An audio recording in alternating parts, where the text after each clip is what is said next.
Welcome to the Roundtable Consult. I'm your host, Dr. Mark Williams, and I'm joined by my wonderful co-host, attorney Sonia Madison. Good morning, Sonia. Good morning. How are you?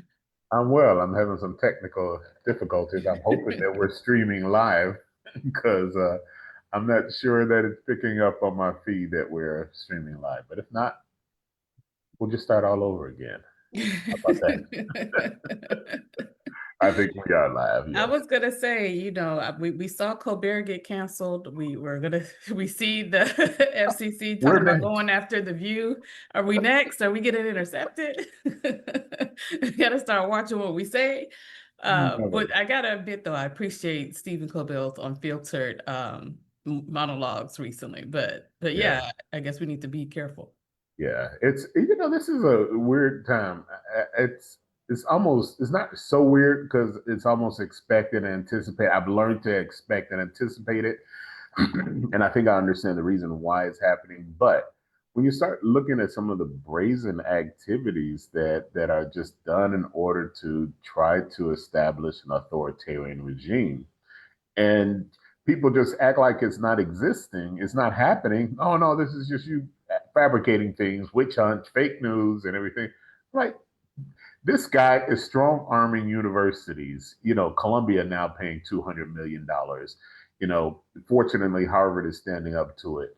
The media, the mass media, CBS kowtowing to his demands, giving him all types of, making all types of commitments to ban DEI and to, I'm wondering now what's going to happen with South Park, because South Park has been extremely critical lately of this whole transition, but South Park is earning a lot of money for Paramount at this point. Well, they did say they were terribly sorry.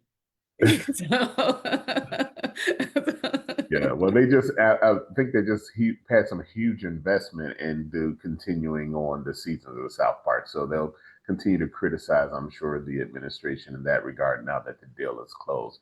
But when you start looking at all of the major institutions, we talked a little bit about this last week when we were talking about the seven mountains. They're really impacting those seven mountains, education, media, religion, government, all of these things. We're seeing it happen before our eyes. And before you know it, we will no longer be a democracy. And some people will be happy about that, I think. So. Yeah, the oligarch. But your last comment was government. And I am wondering, where is Marco Rubio? Because we've got Tulsi Gabbard, the director of national intelligence, saying, oh, Obama, his administration committed treason. And they are essentially saying that because he ordered a false intelligence analysis to show Russia had worked to help Trump win the 2016 election, or he ordered such analysis, leaving the potential for unchecked accusations, he committed treason. And again, if you know the truth behind the story, the reality is Obama did put together a task force, which included the leadership of Marco Rubio, to just investigate Russia's interference. He didn't use the word Trump. He didn't say anything, just say, hey, I want to investigate this interference. And he did give them a timeline to say, hey, by probably towards the end of his term, so that the next election would not have to undergo the similar interference.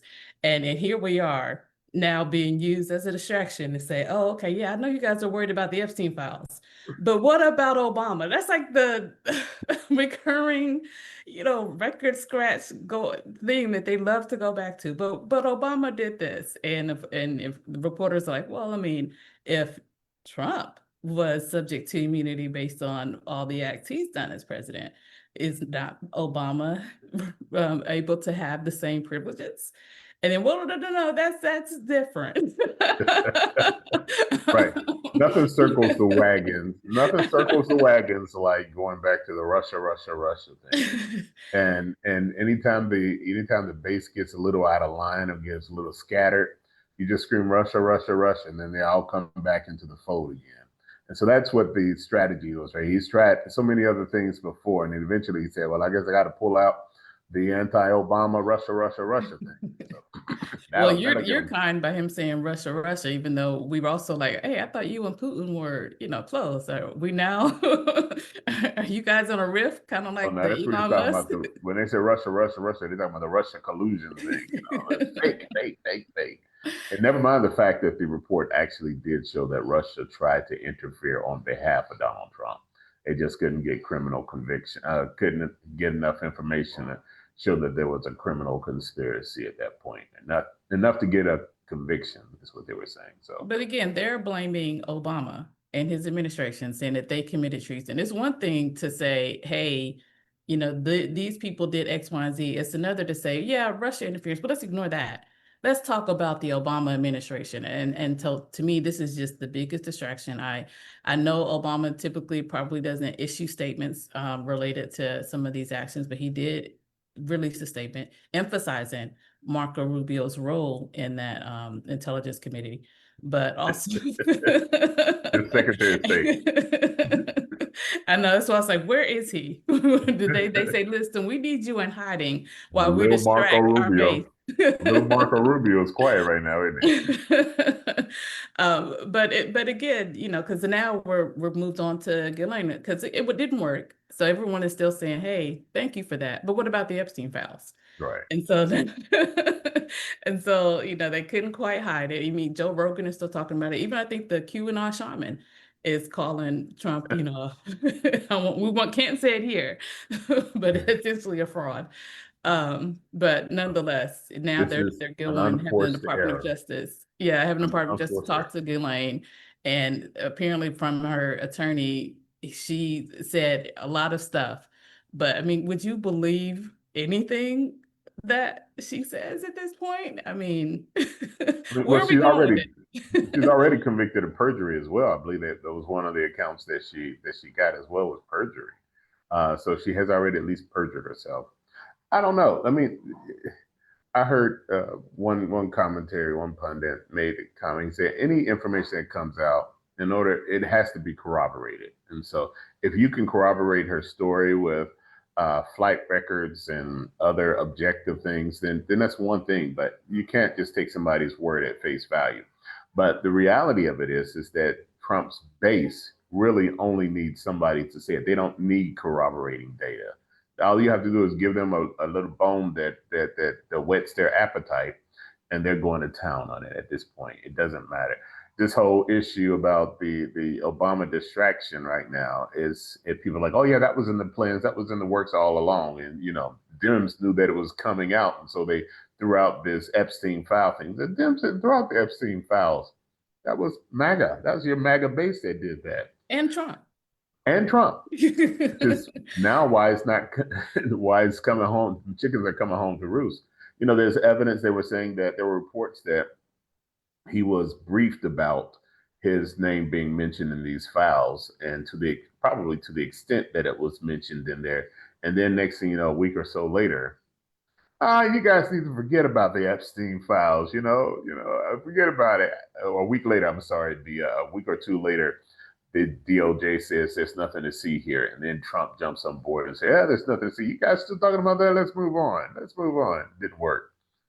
So we'll see what happens. We'll She see. definitely. I am hoping that, to your point about things circling the wagon, I'm hoping, again, I'm not relying or not predicting, but I'm hoping that eventually they're going to turn on him. And because we got Robert Murdoch over the leader of the Wall Street Rupert, Journal. yeah. Yeah. Pretty, and again, over Fox News. And he came out saying, listen, I'm a 94-year-old man. I'm not going to be intimidated by anybody. And we're getting release after release of pictures of Donald Trump with Jeffrey Epstein. We're getting notes. We're getting the birthday cards. I mean, I am hoping, and again, we got a base that is turning to some degree. So, all this stuff that you did to protect yourself. Where it's talked about the Supreme Court immunity. We've talked about even, the fact that you've removed any investigation into your January 6th, your pardon, all this stuff you did. Now, all right, it's going to turn against you, because now everyone else is saying, hey, if you're saying that you could have done it or should have done that for Obama or X, Y, and Z, then fine. It's got to be done for you. So the ultimate chess move would be here. during Biden's administration, they had the opportunity to release those files, but they didn't. And this is a legitimate criticism. The question is why didn't they? Maybe they looked at it and determined, surely they looked at it. Maybe they looked at it and determined, hey, there's nothing in here worth prosecuting that nobody would get prosecuted about. Let's leave it alone. The alternative is that, hey, there's some damaging information in here. We're not going to release it. So let's assume that the latter is the case. Donald Trump knows that he's mentioned in there, but nothing in there that's incriminating. But he plays the role of it being suspicious for him, get everybody worked up about it, get Democrats now on board saying, yes, release it, release it, release it. And then find out later that all the damaging information in it is about Democrats and not Donald Trump himself. That would be the ultimate checkmate. I don't know if Donald Trump is that devious, if he's that disciplined, if he's that creative and strategic in order to initiate such a plan, but there are plenty of people out there who suspect that this is what's going to happen. So at this point, I temper my expectations about what's inside there. What I think is something greater going on. I think it's just that imagine all these people who voted for, there were a lot of people who voted for Donald Trump because they thought that he was going to stamp out child sex trafficking and that he was going to expose all of these rich, elite child abusers. That was their expectation. And so many people were so passionate about that. They said, I want to look beyond everything else about him. If this is what he's going to do, then he's got my vote. Can you imagine the amount of betrayal that would be for them and the amount of disappointment that they would have if they found out incontrovertible evidence that Donald Trump was actually, if not a participant in it, an enabler of it? That would just be absolutely, that would destroy a lot of these people's psyche, I think. And they'll probably find ways to still try to maneuver and avoid admitting that they were deceived. And I think in the opening chapter of my book, we actually talk about how people use their self-defense mechanisms in order to prevent exposure to that type of reality.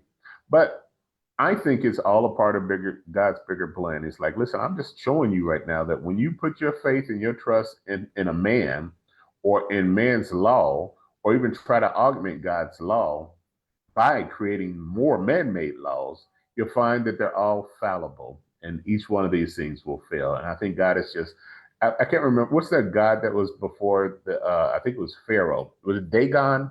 Is that the name of the God that just kept, falling down each morning they came down, that God was down on his face, and then they go lift it back up, and the next morning that God would be down on his face again. I see God doing like a Dagon. I think that's what it was called, Dagon. I see God doing a Dagon moment in this. We put all of our faith and our trust in our democracy and being able to pass laws in order to stamp out certain evils. God simply saying, none of it's going to work. They'll wind up down on their face as well. Well, you keep being too kind to people as if to say, oh, their intentions were this. It was so pure. And they just really thought this extremely flawed man was going to meet these pure intentions. I mean, again, that's the way you want to take that story, by all means. But to me, listen, he showed you who he was. And if you wanted to ignore that because you didn't like the other person, then call the spade what the spade is. But we're not going to sit here and act like he didn't show you who he was. But I do think this is also a distraction from what's going on in terms of cryptocurrency, in terms of digital, because he's been passing things related to cryptocurrency. And if you're, again, looking more so into the future, the value of the dollar is fallen drastically. Not to mention he's also pretty much signed a lot of law related to AI. Even in that, we talked about what's in the big, beautiful bill and how states can't regulate AI. But he's also put limitations on the government's ability to regulate AI. And so, yeah, I mean, this is some distractions from some serious stuff that is going to affect us. But by all means, if you are so hardened on, because it's not as much about the files itself as it is about this client list. Because to me, if he was to drop the client list, I don't think they'd ask for the whole file. They just want to know the pedophiles, right? But he's not dropping the client list, assuming there's no list, because we've got Attorney General saying there, hey, yeah, the list is on my desk, and then the next day saying there's no list. So yeah, by all means, if we want to allow these conspiracy theories, which we talked about on the show, how I do not like them, but if we want to allow that to distract us from what's actually going on, these bills and laws that are being passed, that it's going to affect not only the economy, but also, again, education, healthcare, you're seeing it. I'm seeing it, of course, in the legal world. And when it comes to some of these decisions, then by all means, that was more important to you. But I don't think, God is trying to say, hey, I'll get on you guys because you thought he was going to be your savior. No, I think God is like, hey, I showed you who the guy is. And so I'm allowing him to be him. And you guys see the consequences of where you take this. Yeah, but the same token is, in order for God's plan to be fulfilled, somebody's got to be deceived. And God is like, listen, I'm just gonna, and You whether or keep not, saying deceived, but he was honest. Like well, no, no, no no, one but is but saying Donald Trump is not who he is. they have an expectation of him to deliver on certain things, and it's a matter of what their priorities are. Their priorities are very, in some regards, they're pretty honorable priorities. But unfortunately, you're trusting a dishonorable man to execute honorable priorities. And in order for you to think that you give him the most power of any person on this earth, that he will then change from his dishonorable ways and do the honorable thing, that's the deception. Well, and that's where we again agree, because you say he has some honorable priorities, but perhaps that's a podcast for another day. But I don't know any of these honorable priorities. Mass Well, deportation is you not know, an honorable priority. rooting out governmental corruption. This is what people believe he's going to do: root out governmental corruption, and expose all the child But sex. he never said he was going to take out He didn't. government corruption. He So didn't. again, He didn't. Well, yes, he did. and He if just said, anything, he kept saying, I benefit from the tax laws and the loops. well, So he I'm said just he's going to going try to to help drain you the guys swamp. do the same. He promised to drain the swamp, and that's what people are so desperate to see happen. When people become desperate, they're easily manipulated, and Trump was smart enough to recognize that. He said, "I got a group of desperate people over here who I can tell them anything, and I can just allude to certain things. In fact, I don't even have to say a whole bunch. They can just make up their own stories and say that these are my priorities." And that becomes their commitment, and they pledge their allegiance to that because they are so sold out and so desperate to see their priorities met. But It's that's why I say then he didn't deceive them. You allowed distractions, or you allowed your own pain, or whatever it is that you wanted to blame someone else for the position that you're in, to determine how you vote. one of our viewers called him Nixon 2.0. At least I am Nixon knew that, oh man, these not a tapes, corrupt. let me, Yeah, at least Nixon knew when to step down. yeah, yeah. I one thing you also got to recognize that everything comes back to everybody else. It's always the other person. It's always the part. I have to give him credit for this. Donald Trump knows how to stay on message. And people say that he doesn't know how to stay on political message, but he's got a different expectation. He's got a different message that he's staying on. The one message that he is staying on is that the Democrats are evil. All of them are just evil.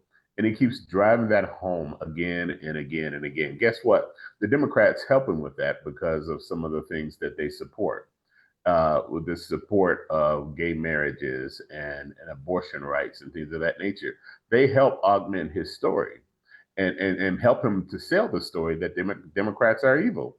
Yeah, okay, that makes sense. And there are a lot of logical people who will look at it and say, on one hand, you got a party over here who's promoting abortion, promoting homosexuality, promoting promiscuity, promoting drug use and free drug use. And on the other hand, you got a party that's saying, hey, we're against all of these things because it's contrary to the law of God. So it's easy to make that argument when you look at those two dichotomous positions there. And he stays on point about that. anything that goes wrong, even if something goes right, if he's talking about how good the economy is going, guess what he's going to do? He said it was like this under the Biden administration, and compared to the Democrat-run cities, X, Y, and Z. So he stays on point even when he is promoting his successes, and I got to give him credit for that. Well, he has Mark's credit, so maybe they'll save us from getting canceled. There we go. But one of the things that the government is also doing some deregulation on is in the transportation field. And so I know we're gonna have our guests come on and talk a little bit more about that, but just to transition a little bit, because I know sometimes some people don't recognize how supply chain as well as transportation can affect them. But not only are we seeing, an increase in tariffs in terms of goods, but you can imagine one of the things that why people say, hey, the customer pays the tariffs is because the goods don't necessarily get in until those tariffs are paid. Now, I have seen that the tariffs have sparked some revenue that has come into the government, but again, that doesn't mean you're going to get the benefits that Social Security, Medicaid, all these social programs are getting eliminated in the process. But nonetheless, if that helps to the debt, that maybe makes people feel good, since we've got a $3 trillion increase thanks to the big beautiful bill. That sounded like it was credit to Donald Trump. But that's why then I let you know about that $3 trillion increase to the deficit thanks to the big beautiful bill. But nonetheless, I want us to make sure we get into our guests so we can talk about, how supply chain and transportation is affecting not only the economy, but where we're going in the future. Absolutely. I've got some good friends in high places, most of which we are didn't pretty, see it. they're humble. They're very humble. We're going to test that out when he gets on. But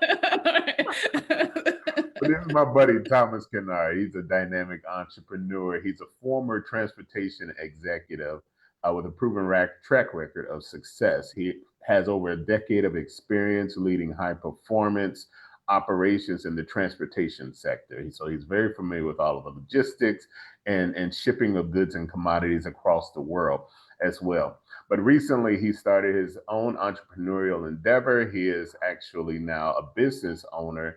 He oversees a diverse portfolio of ventures at this point. He is now invested in residential and commercial real estate, a luxury car rental company that caters to the high-end clientele like Sonia.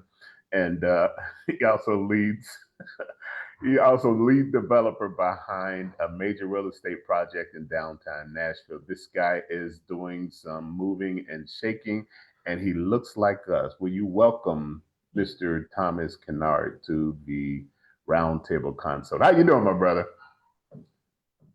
You got to come on, Dr. Mark. Yes, sir. How you doing, Sonia? Glad to be a part of this podcast.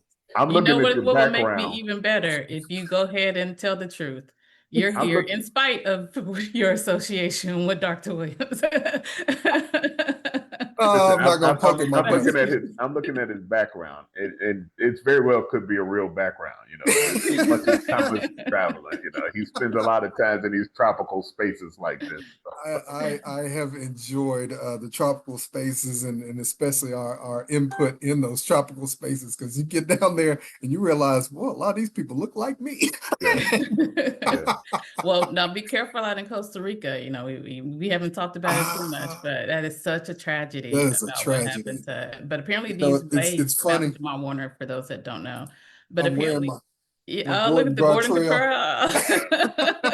Mark doesn't know anything about that. He didn't quite get exposed to the Cosby Show and have that. The Cosby Show is very instrumental to my success as a physician and as an entrepreneur. No, I see. But yeah, we got to be careful of those waves. But thanks so much for coming on the show. Yeah, so I appreciate you guys giving me this platform, especially to speak about some of the things that have been, I guess, near and dear to me, when talking about industry and some of my background. So it's funny, Sonia, you started at one point talking about the value of the US dollar diminishing. And I think that's kind of a good segue into some of the points we want to talk about. I don't think you guys are aware, but China is starting to assert the yuan and they're wanting to challenge the US's dominance of the dollar being the world's reserve currency. That's got to take people, that it's going to take a long time for that to be fully implemented, but that is scary if you really think about it. And maybe not as long Hey, as people think. That's the thing. I feel like this train is moving really fast, and I think we're just now becoming informed about the plan. But I think it's been rolling for a minute. I don't disagree. If they succeed, it's going to undermine some of our U.S. global financial influence.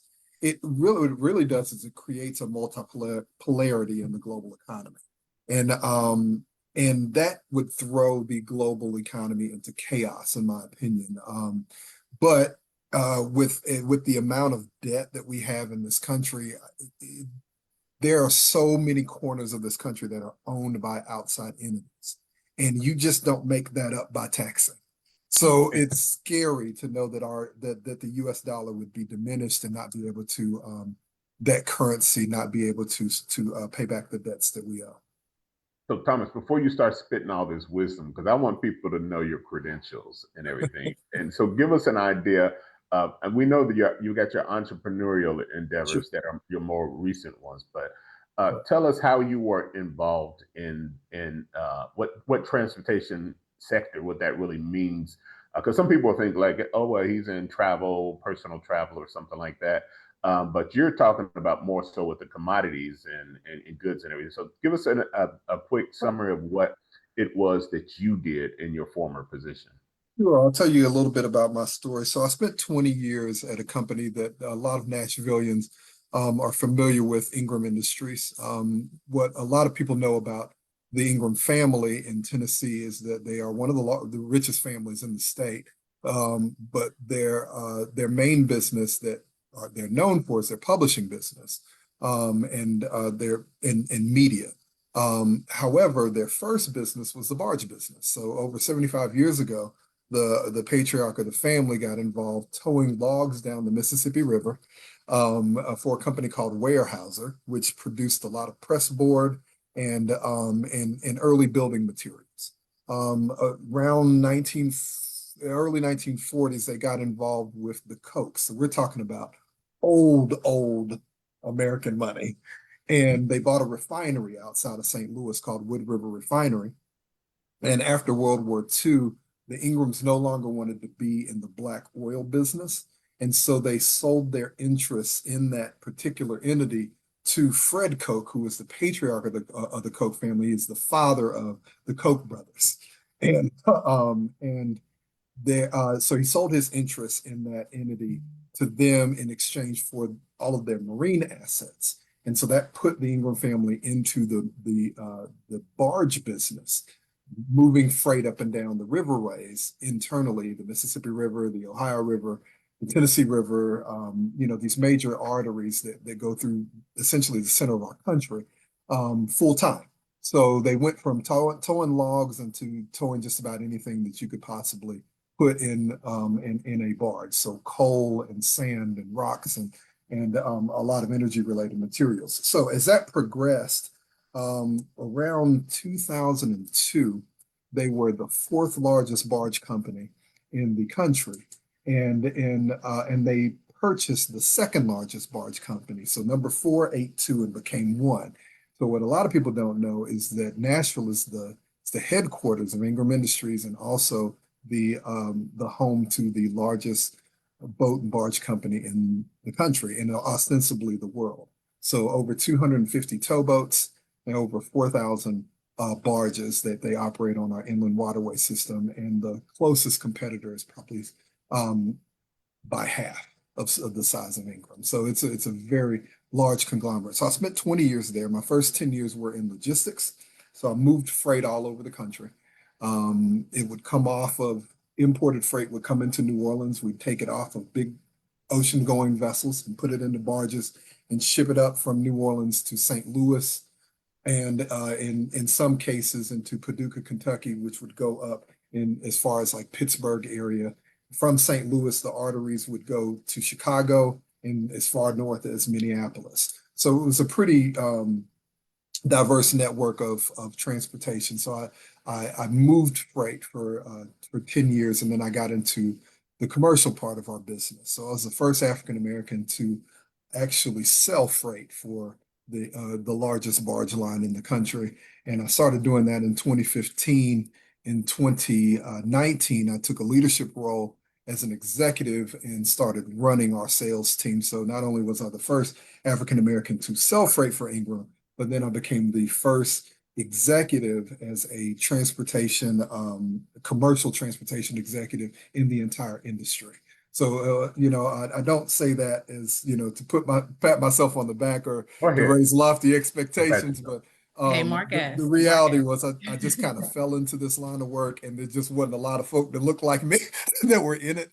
And I was able to kind of maneuver my way through it into a high position.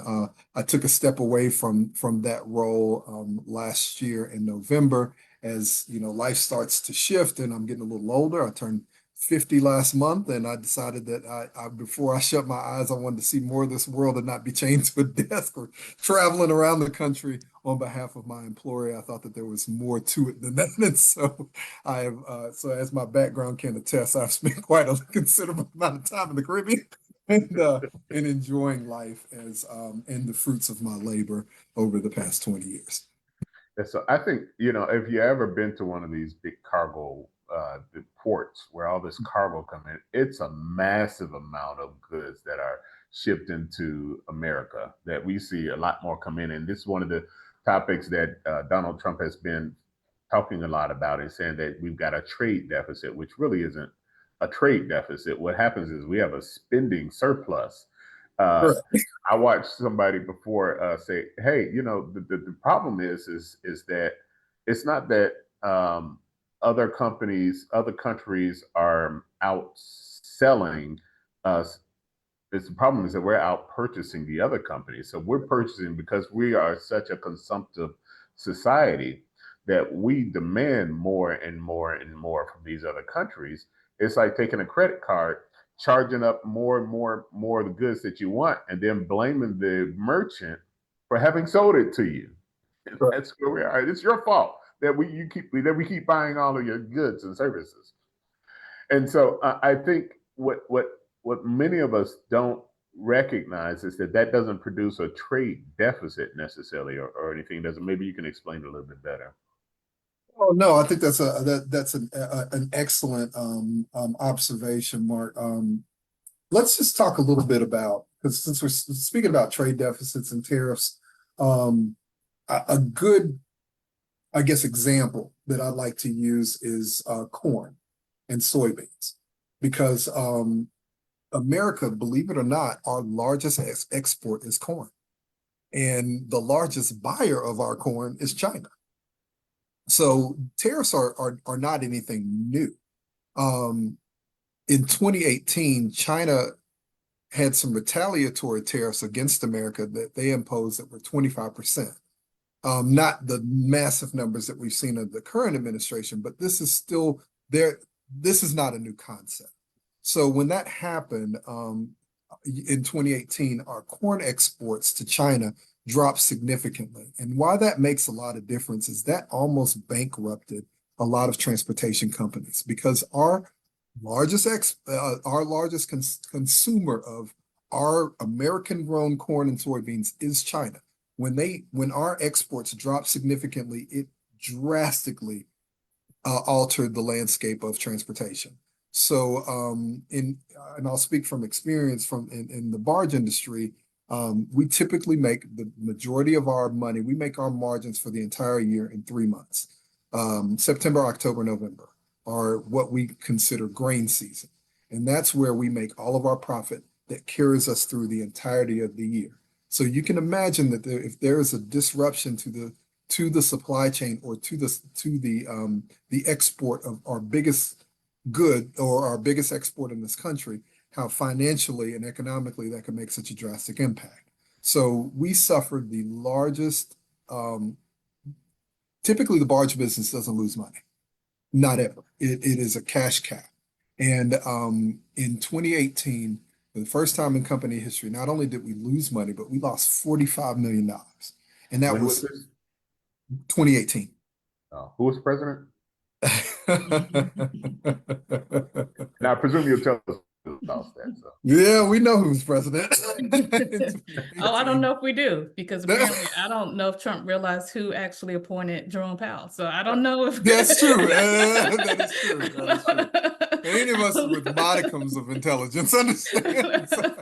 So let's make sure to say it for the people. Yeah, Donald Trump was president. And so he picked a fight with China. We lost, and obviously, as he's picking a fight now, and I know that there, on the surface, it seems that there are some surplus funds that are being created, but you have to understand how supply chain moves and how transportation moves. And when you have your biggest export that's threatened that way, then it affects all modes of transportation. Barge, rail, trucking, all are dependent on our exports.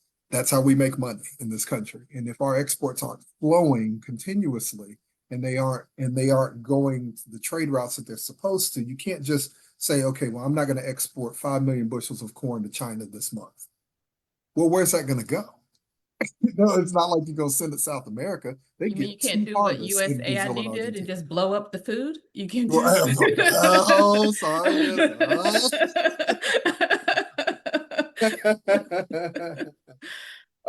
And it all feeds into, that's a very good point. And I don't want to divert from our main talking points, but it's funny when you hear the rhetoric of entitlement programs. And do you realize that when the food stamp and SNAP programs were originally started, who was the major beneficiary of those programs? White folks. White people. Not just white people, farmers. Those programs were initially, and if you notice when you get your SNAP benefits, where are they concentrated most on? Dairy and grains.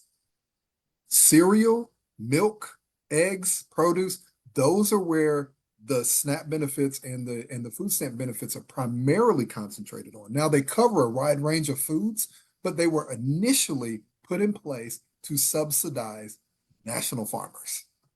And so when you talk about the biggest beneficiary of those type of programs, that's who gets it. If you can't export your corn, your soybeans, it has to go domestically because you don't have other markets for it. India's not clamoring for your products. Japan is a very strong importer of soybeans, so you can jettison some of that product there or some of those crops there. But if you don't have China in the game, you're dead in the water and everybody loses money.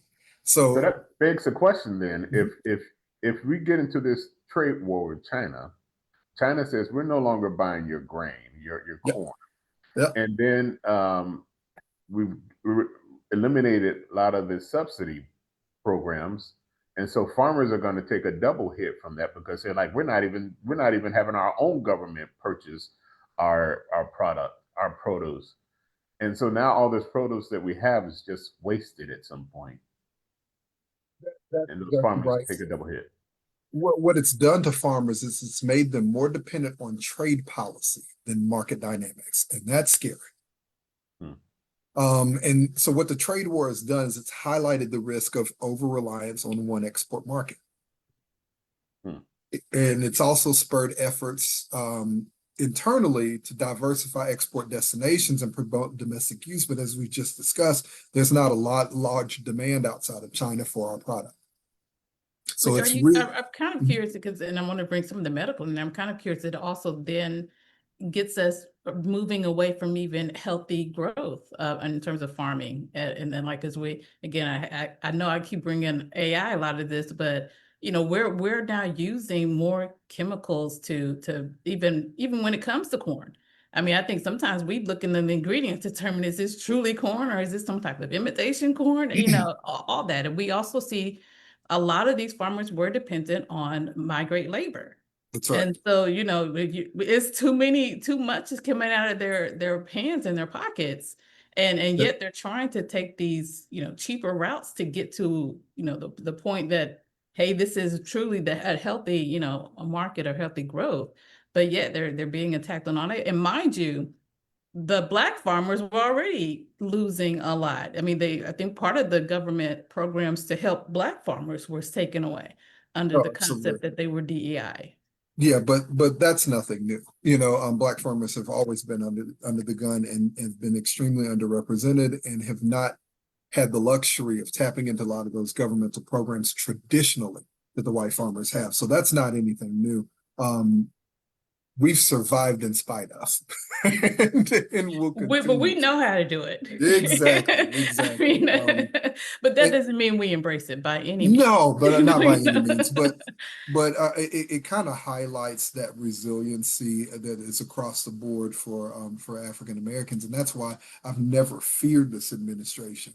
I think that what's white supremacy highlights is that it props up the lowest amongst you.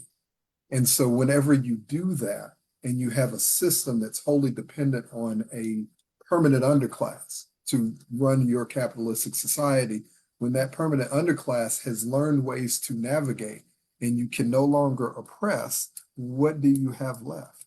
And if you have hundreds of years of never having to deal with oppression, and this is as far as you've got, then with that big of a lead, then what happens in the new economy when it shifts away from your traditional model? Because that's what we're starting to see. And Well, that's you're more why there's so much optimistic than I fear. am, because I think what you do is you go back to oppressing those people. You remove the programs that they were using to climb up. You Mhm. also create this perception that if someone like me is in a role, then that means that the product is defective. That means that I didn't get there with certain mirrors. So I mean, I appreciate that you're not feared, but I can understand some fears if Yeah, you know the solution is, well, then let's put those people back into a feeling of oppression. And when I'm hearing let's just ship people over, does that not sound like the Middle Passage?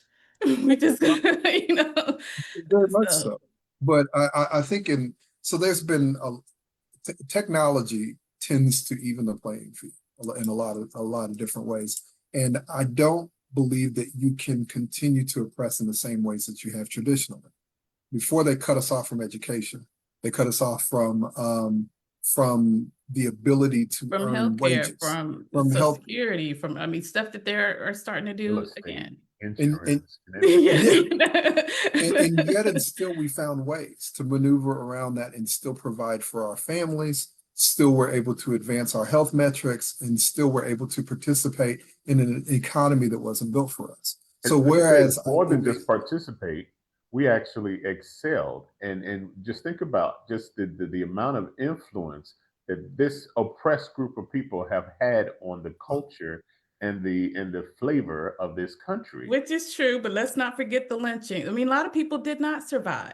That's right, And when we're talking about family history, a lot of people can't go beyond a grandparent because that they did not survive. I mean, and again, I'm not taking away from the fact that yes, a lot of us, you know, were able to, you know, excel in spite of, but I don't want to dismiss the people that couldn't, because I don't want to say, well, they weren't survivors. No, I mean, when you have so much against you, not everyone makes it. and I tend to think about it as a um, as a race. You know, when the baton has been handed to you, it's your turn to run that leg. And so I think that those that came before us had their baton and their legs to run, and they've passed it. And now it's our turn to run our specific portion of that race. So I don't deny that there have been many that have come before us. My family in particular, my last name is very distinctive, Kinnard. You don't hear that as a Black last name very often. And it is because my grandfather's grandfather was a slave on the Kinnard Brown plantation in Franklin, Tennessee. And the way the story goes is Bill Kinnard, when he was to choose a name, he says, I know a lot of Black Browns, but I don't know any Black Kinnards.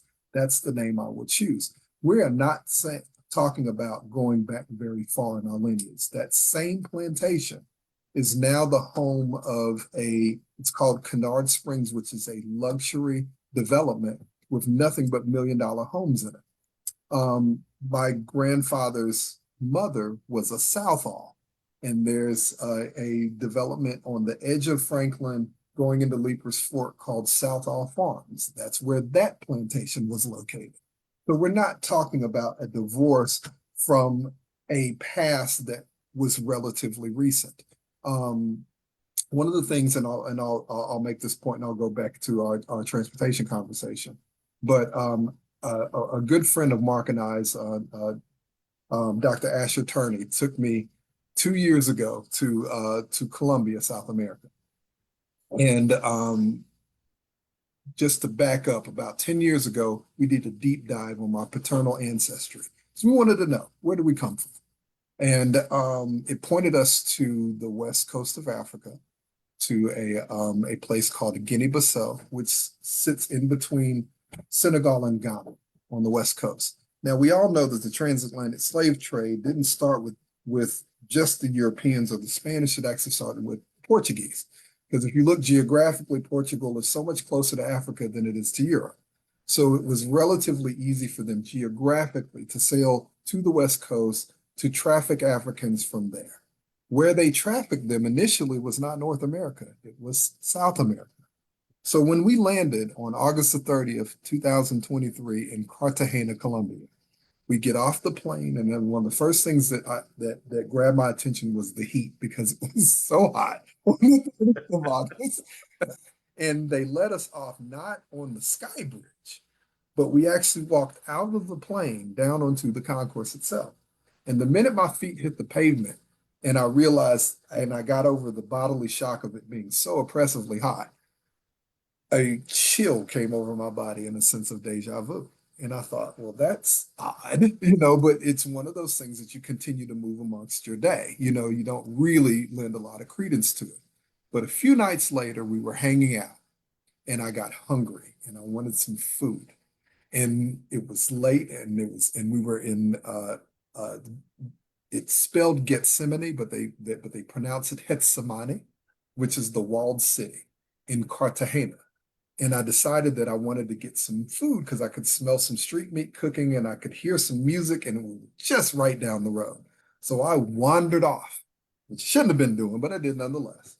And as I got up the street to where I could see the food cooking on these open grills, and I got closer, there was on the corner of my periphery, there was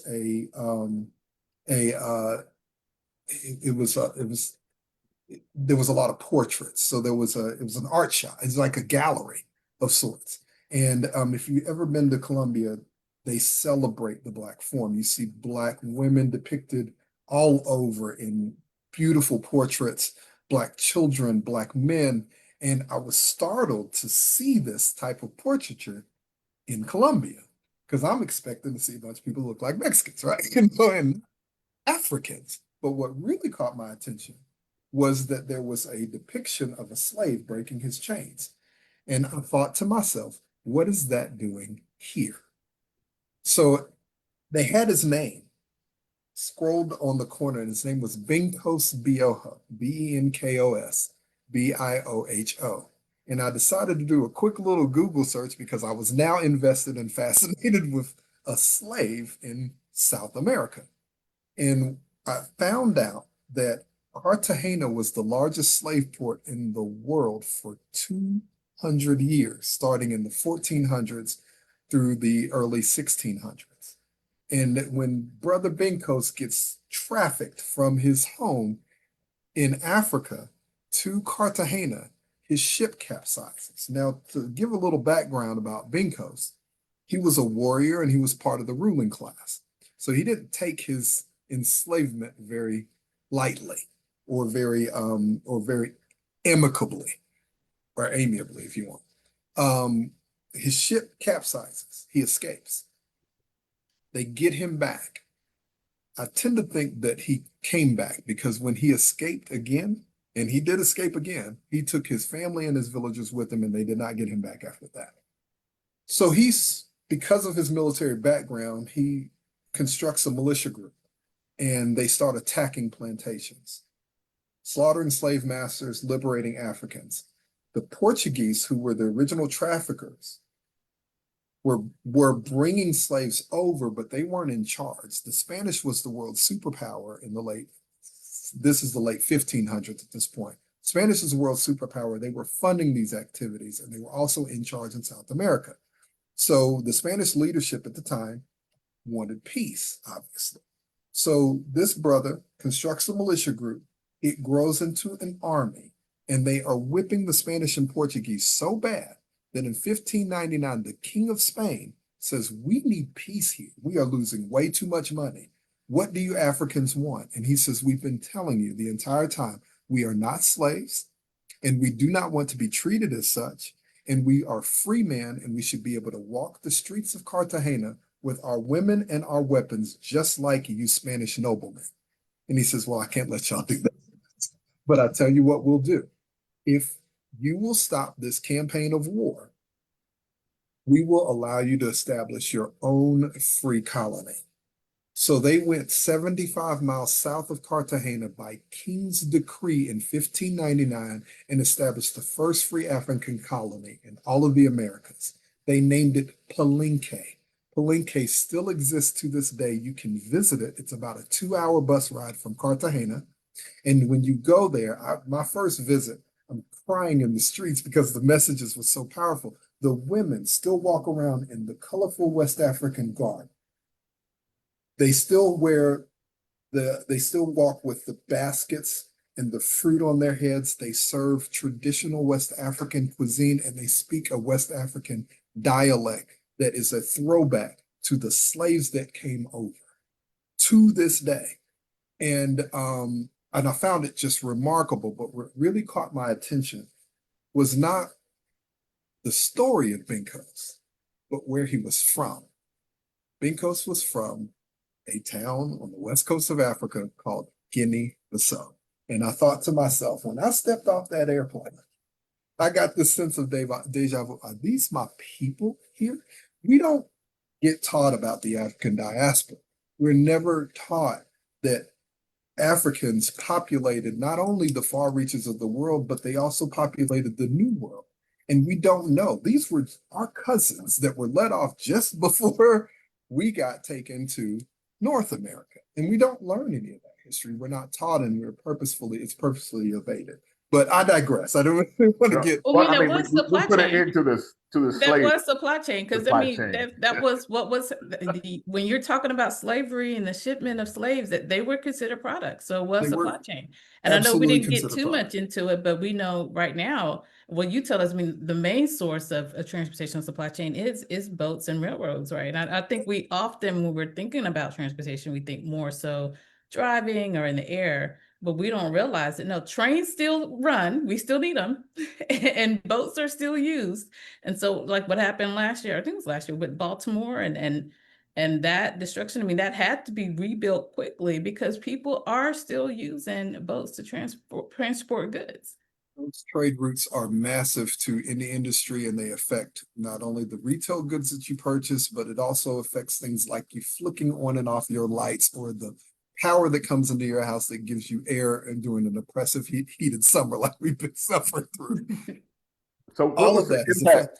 What was the impact then of the 2018? The impact of it was massive. So our company lost $45 million. We were the largest barge company in the country. So you can imagine the widespread destruction over the supply chain that caused. It caused a significant contraction in the trucking transportation space. So you saw a lot of businesses that went under because trucking had largely been mom and pop shops. 75% of trucking was controlled by owner operators who own no more than 3 trucks. So you think these huge like XPO, DHL, and I can't remember the company with the green background. Oh, it's going to come to me. But anyway, you see these trucks out there. They're largely owned by single owner operators or tandem owner operators. So a lot of that contraction happened during 2018, and there's still some recovery that's going on today. So it's drastically affected the way that business operated. Now, with that being said, China came back into the market, And 2019, we saw a resurgence, and that carried over into the initial COVID years of 2020 and 2021. So we saw the transportation demand skyrocket when China came back to the table. Now, that puts us to where we are right now. And that is China's exiting again. And not only are they exiting again, but they are constructing new ways of getting their corn and their soybeans. So tariff volatility, let's talk about that a little bit. So the US tariffs under the Trump administration, especially the Section 301 tariffs, that's the ones on Chinese goods. They've disrupted predictable trade flows. That's what they've done. These tariffs they've increased costs for importers and specifically manufacturers, leading many companies to seek alternative suppliers or pass their costs on to consumers, i.e. inflation. The result of all of that, greater uncertainty, less efficiency, and more emphasis on the resilience of the overall supply chain and the cost optimization of that. So what it's done is the tariffs are pushing companies to rethink their efficiency versus their resiliency. Immediate benefactors were Mexico, which is ironic. But Mexico benefited initially from these supply chain shifts because they're much closer geographically to us. So that was the next trade partners that we sought out.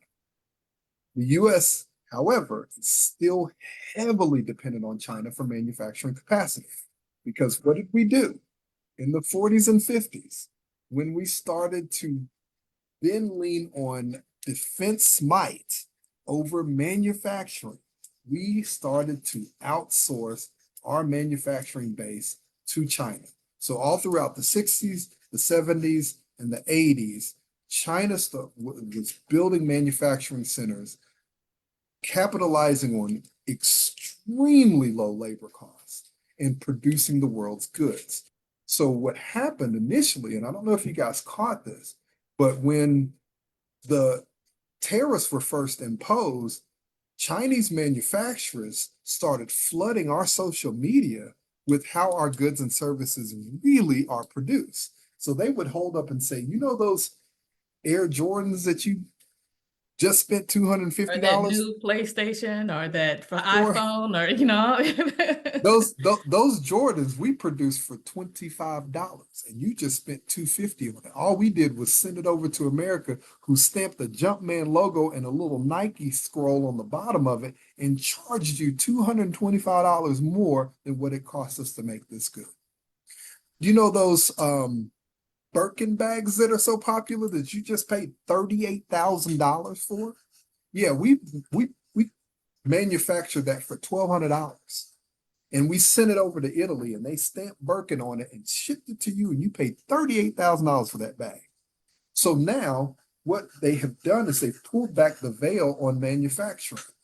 You can now bypass the American system of manufacturing base in China and import over here, tacking on all the fees and costs to it, and then passing it along to you consumers at a drastically inflated price. Now you can go direct to manufacturing.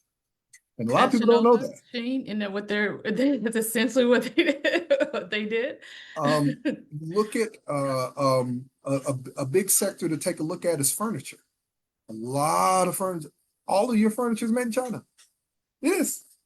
So you can get these goods for drastically reduced prices. I don't think we're going back to the traditional supply chain concept that we've had before.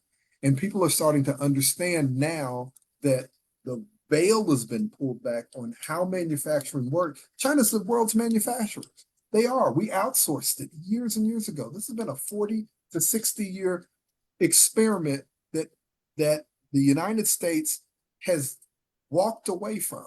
There is no manufacturing that can come back. You cannot produce enough distribution centers and manufacturing centers for the cost of labor that we have in this country that will ever compete against that. As well as the cost of goods. Cost of goods here is much higher than overseas. I mean, yeah, labor is high, but goods, You can produce goods, believe it or not. you know, Yeah, but through, I'm just saying the cost to do it but the here cost to do it yeah, but no, is I agree. You can exponentially produce, up. and I know that's what Donald Trump is trying to get people to do. It's like, hey, because then what he told Apple, produce your iPhone here, Right. manufacture it here. And not only did, Apple have to tell them, hey, there are certain things China has that we don't have, but Right. also the cost to do it, the cost for those materials Yeah. is You're not much gonna pay higher. $1,000 for that iPhone anymore. You're gonna pay Right. 10 grand for it if we do it over here. So good luck with that.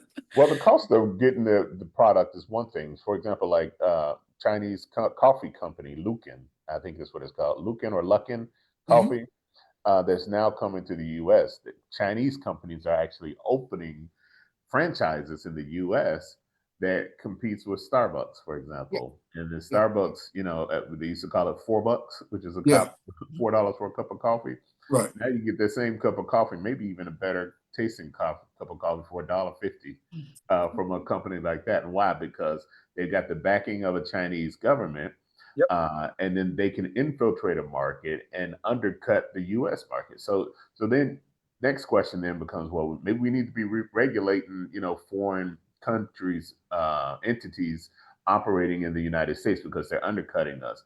And I think our short-sighted view of this is that the U.S. dollar didn't become the world's currency by accident. It became that way because we essentially, one because of military power, but the other part is because we bought that. We bought that type of influence. We said, okay, hey, listen, if you use our currency, we'll consume more of your goods. And so when there is some value to the US dollar being the world currency, and we're about to lose that because we're losing our diplomatic influence across the country by slapping these tariffs on other places that they're saying, now, you know what? We learned how unstable and how unreliable a trading partner the US can be. So we'll bypass the US and we'll go to other countries and give that type of influence to the other countries. And so if you think that we're gaining prominence on the world stage as a world leader because we are flexing our muscles and say you must pay this amount of money on a tariff for the US, then we're losing in the grand scheme of things. Short term, we might have some benefit. You might see some people say, okay, we're going to acquiesce to your tariffs right now, but in the meantime, we're working on other means and other channels to bypass you and make you irrelevant. Exactly right. And without taking up too much more of your time, that leads me into my last point here, and that's that China's new trade routes and their global trade strategy is shifting. So in response to our tariffs and the decoupling efforts, China has accelerated its Belt and Road Initiative. That's what they're using to build infrastructure and logistics partnerships all across Asia, Africa, and Europe. So they're investing heavily in overland Eurasian routes, rail through Central Asia. They're expanding ports in Africa and South America and building stronger ties with Russia, Southeast Asia, Brazil, Iran, and Sub-Saharan Africa, bypassing the United States. They're participating in what's called RCEP. It's Regional Comprehension Economic Partnerships. And what that does is it expands trade within the Asia Pacific. They're also building, we talked about this at the beginning, a yuan-based trade network to reduce the reliance on the US dollar. That's where all of this is going. Their demand is shifting. If we don't learn how to participate in the global economy, because that's where all of this is going, we can no longer say, we'll make all of our money in the States and spend it where we want to. We have to learn how to participate in what's happening globally if we're ever going to advance. And an economic alliance merely fuels and serves as an impetus for developing military alliances as well. And so you see all these other countries developing an economic alliance. The whole benefit of a military alliance is to help protect your economic prosperity. Yes, that's exactly what it is. This is the reason why we have militaries, is to protect not only our security, but it all boils down to protecting the money as well. Yeah. And if your country is starving, if your country is destitute, then you're going to find ways to try to align with somebody else who can help provide not only just military protection for you, but also economic stability to you. And so those two things I think can't be uncoupled. And so I think we're foolish if we start looking and say, hey, we're a superpower. We're not a superpower. We're a superpower right now only because of our military might. But I guarantee you the United States is not going to be a superpower against multiple other countries who have aligned themselves against the U.S. And we didn't even talk about the fact that the U.S. owes how many other countries how much money, and then we're going to say we're going to throw some taxes on top of that. What happens when they call that debt? Right. I Right. have no idea. Maybe you can tell me. And what happens when I they was call going it to debt? say, I mean, we can't, there may be another show for another day, Right. but because, I mean, you know, that's the one thing about bonds is that, you know, at some point they become due. But also, I mean, what you guys said remind me of Ukraine, because once we were starting to let Russia kind of do what they did, Ukraine started building more of an alliance with Europe, and Europe started adding, you know, like you said, more Mhm. alliances with some of these other countries. And so we were opening the door by showing us the support for Russia. But also that explains why we put so much money in this big, beautiful bill to the Department of Defense. Right. You know, I mean, whereas we removed a lot from social programs and said, okay, we're going to put that money into the Department of Defense. And so, I mean, what you guys are talking about definitely gives some context as to why things are doing the way they do. Even when it comes to the tariffs in China, I don't dare say they recognize, man, it's going to be a global economy. China's already ahead of us when it comes to the digital market and that. If we are going to be able to compete with China, we got to start taxing China now. Yeah. Exactly. You know, Yeah. but we saw that doesn't work because we as Late. consumers, We're too late. Because that's we hurt when from the bill that. comes due, who pays it? Yeah, as I say, we're the ones hurt from it. Right, So right, Well, right. Thomas, we thank you so much for joining us here on the Roundtable Consult. And I wish it's never enough time, so we'll have to No. get you to come yeah, back. we and have to share have you some back. more information. I would love to. Anytime. I appreciate it. Thanks, Saya. Thanks, Dr. Yeah. Mark. We'll Thank talk you. soon. Thank All you right, for see you. thanking me first.